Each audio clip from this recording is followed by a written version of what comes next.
H cell is specialised and its function. ان جانداروں میں ملٹی سیلولر آرگنزم میں جو ہیں تمام سیل جو ہیں وہ اسپیشلائز قسم کے ہوتے ہیں اور ان کا فنکشن بھی اسپیشل ہوتا ہے. آن دی بیس آف اسٹرکچر بھی وہ ایک دوسرے سے سیپریٹ ہوتے ہیں اور فنکشن بھی ان کا سیپریٹ ہوتا ہے.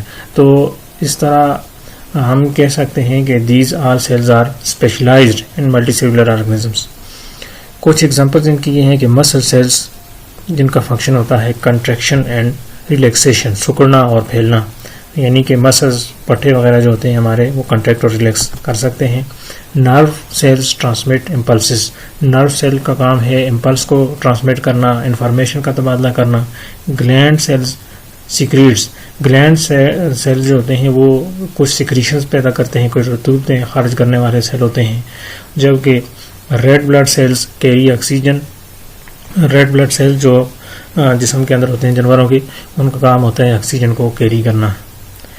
اسی طرح کچھ ایگزامپلس پلانٹ سے بھی ہیں، جس طرح زائلم سیلز ہیں تو ان کا کام ہوتا ہے conduction of water and minerals from سائل ٹو پلانٹ باڈی. سائل سے زائلم جو ہے یہ پانی کو جذب کرتا ہے اور ادھر ادھر پلانٹ کے اندر موو کروا رہا ہوتا ہے. اسی طرح پانی کے اندر پھر سالٹ اور منرلز ہوتے ہیں، یہ بھی پانی کے اندر پودے کے اندر موو کرتے ہیں اور یہ زائلم کی وجہ سے سارا کچھ ہوتا ہے. اسی طرح فلوئم سیلز ٹرانسلوکیٹ فوڈ، فلوئم کا کام جو ہے وہ فوڈ کو ٹرانسلوکیٹ کرنا، ایک جگہ سے دوسری جگہ موو کرنا. یہاں پہ ایک ڈائیگرام ہے جنرلی اینیمل سیلز کی. سیل جو ہے ان کے اندر چاہے وہ کسی بھی جاندار کے، ان کے اندر تین چیزیں کامن ہوتی ہیں. سب سے پہلا ہے سیل میمبرین جو کہ تمام سیلز کے اندر موجود ہوتی ہے، چاہے وہ پلانٹ کا ہو اینیمل کا ہو. دوسرے نمبر پہ سائٹوپلازم ہے، سائٹوپلازم بھی تمام جاندار کے سیلوں کے اندر موجود ہوتا ہے، چاہے وہ پلانٹ ہو اینیمل ہو. اور تیسرا ہے نیوکلس، تو نیوکلس بھی تمام یوکریاٹک جانداروں کے اندر موجود ہوتا ہے. جبکہ پروکریاٹ کے اندر نیوکلس تو باقاعدہ اس ساخت میں موجود نہیں ہوتا، لیکن دیگر اس کا جو کانٹینٹ ہے مطلب ڈی این اے یا آر این اے تو وہ بھی اس کے اندر موجود ہو سکتا ہے. اب اینیمل سیل جو ہمارے سامنے ہے اس کی ساخت جنرلی ہم دیکھتے ہیں کہ اس کے اندر کیا کچھ ہے. اس کی رائٹ سائڈ پہ نیوکلس، یہ اس کے مڈ میں ہوتا ہے. اینیمل سیل کے مڈ میں ایک نیوکلس ہوتا ہے جو کہ سیل کی تمام ایکٹیویٹیز کو کنٹرول کرتا ہے. اسی طرح اس کے رائبوسوم سیل کی آرگنیلیز ہیں.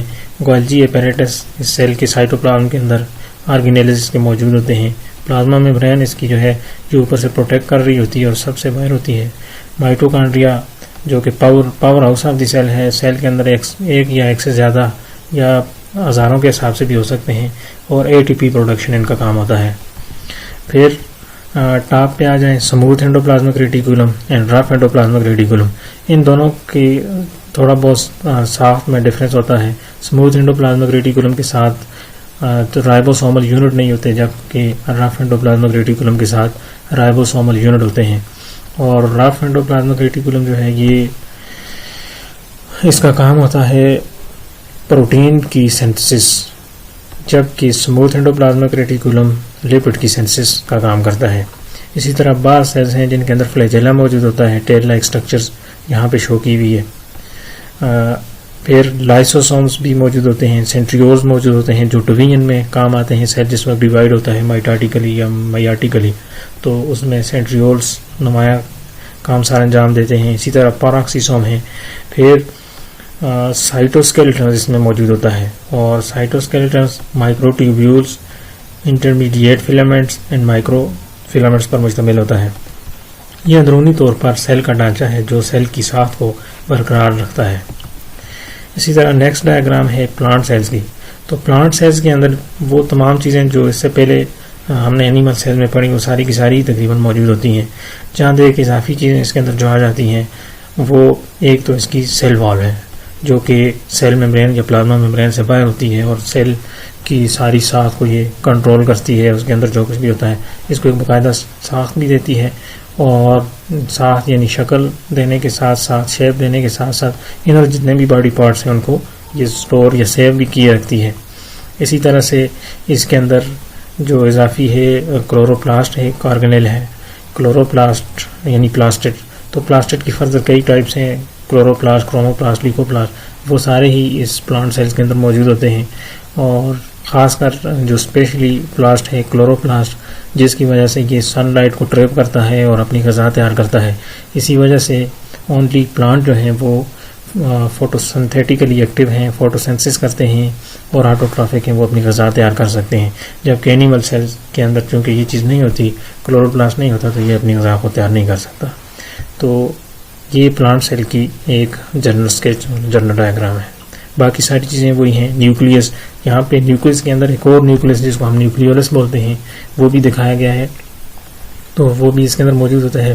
اور باقی اس نیوکلیس کے اندر D N A, R N A, D N A ہوتا ہے اور پروٹین ہوتی ہے جس کو ہسٹون پروٹین بولتے ہیں, تو وہ بھی یہاں پہ نیوکلیس کے اندر موجود ہوتی ہے.